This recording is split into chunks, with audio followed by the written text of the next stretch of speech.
When I say the word dictator, who's the first name that comes to mind?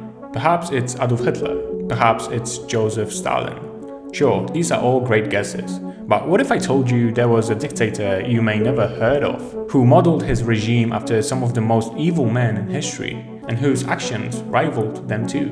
But as the saying goes, actions have consequences, even for ruthless, bloodthirsty leaders. So let me tell you a story about the day a dictator was executed on live TV.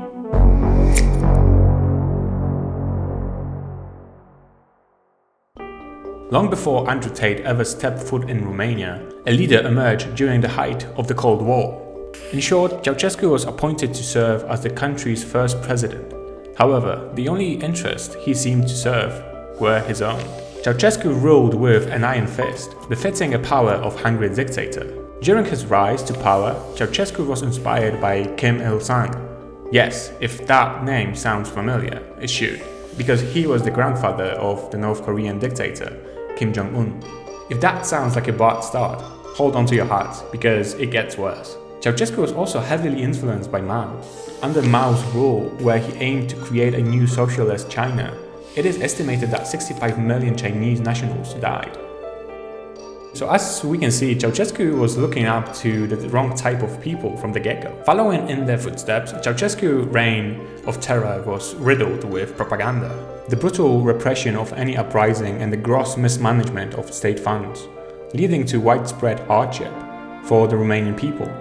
During the 1980s under Ceaușescu, Romania was thrust into a severe economic crisis, resulting in food shortages, lack of medical resources, and inadequate heating in freezing cold conditions. This, along with the thousands of Romanians displaced from their homes for one of the Ceaușescu's eccentric projects, and the constant fear which they lived under, had become far too much to bear. The dam was about to burst. The growing dissatisfaction among the masses could no longer be silenced, as brave individuals stepped forward to voice what everyone was thinking, and the voice started to find home.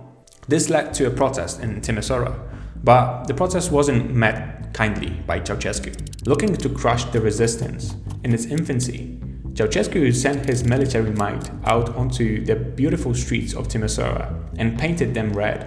Many lost their lives that day, trying to step out from under Ceaușescu's thumb. But their sacrifice would not be in vain. When news broke of the massacre, Ceaușescu's plan backfired, and the resistance grew rapidly. But Ceaușescu still had the intimidation factor, thanks to his secret police and military forces. The next move on the chessboard was Ceaușescu's to make, and he decided to do what he always did, appear to be all-powerful. He just didn't realize yet that this move would be his last. On the 21st of December, Ceaușescu called for a mass rally in Bucharest Square, now renamed Revolution Square, aiming to address the masses. Now, did Ceaușescu really aim to answer his people's cries, deal with the economic crises, or suggest a mutually beneficial way forward? No, of course not. As usual, Ceaușescu turned to his old friend propaganda and insulted intelligence of his own people by boasting of the successes of his regime. He continued to dismiss the protests in Timisoara, labeling the victims as fascist agitators. But the locals no longer fell for his lies. Showcasing their unhappiness, the crowd of 100,000 Romanians began booing and chanting. This was a stark contrast to Ceaușescu's plan to use pre-recorded cheers to inspire support. But if Ceaușescu thought that the boos were bad, well, his day was about to get worse. I mean, let us pause for a moment. I mean, if you and your children were on the verge of starving to death, being told by your president that you need to eat less food due to shortages, while he stuffed his face with steak and pudding, what would you do? The speech was the straw that broke the camel's back, and enough was enough. Anti-Ceaușescu protestants began revolting in the square, taking on the forces that the dictator had left. Their infamous leader took cover inside a building with his unpopular wife. Oh yes, the Romanian people hated her too. The revolution wanted both of their heads. Ceaușescu had decided to broadcast his speech live, to show the Romanian people that everything was sunshine and rainbows. But this would be his undoing, as millions witnessed the truth unfold. Following the disastrous speech, widespread protests were in full flight across the nation. The Timisoara protest had created a domino effect, and one by one all the surrounding cities voiced their anger too. The youth of Romania refused to be subjected to the same fate as their fathers, and took to the streets. Before too long, their own teachers joined them, walking shoulder to shoulder. Members of the military and police, who were obligated to get rid of uprising, looked evil in its eye, and chose to no longer serve its interests. They too joined the growing protests. Before too long, the protests had grown into an uncontrollable wildfire that would not and could not be tamed. Not until it made Ceaușescu and his wife Elena pay for their sins. Realizing that the writing was on the wall, Ceaușescu's most loyal followers began cutting ties from the dictator. This was the beginning of the end. To his credit, with a never-die attitude, the president and his wife scurried to the rooftop and fled in a helicopter seconds before they could be captured. Their pilot, Colonel Vasily Maloted, saved them from certain impending doom, but their rescue would be short-lived. Colonel Vasily landed the plane unsurprisingly, fearing that the anti-aircraft would shoot them out the sky. I mean, if you were 30,000 feet in the sky, with the most hated men in the country, you'd be worried too. After landing, the Ceaușescu made a beeline for a vehicle in order to keep moving. When the driver, a local doctor, alerted authorities, the Ceaușescus switched vehicles and remained on the run. When they arrived in Târgoviște, they had been given plenty of time to familiarize themselves with the revolution taking place by listening to the radio on the way in. Ceaușescu, however, took no ownership for the events transpiring and brushed them off. They took refuge for the time being in the nearby agriculture center, but the refuge wouldn't last long. Local soldiers heard of their whereabouts and did what the Romanian people had been calling for. They arrested them.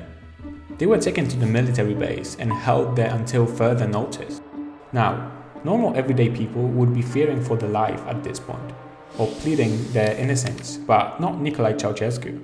The dictator made sure to mention that he was still the face that ran the place, and demanded meetings with high-ranking military officials.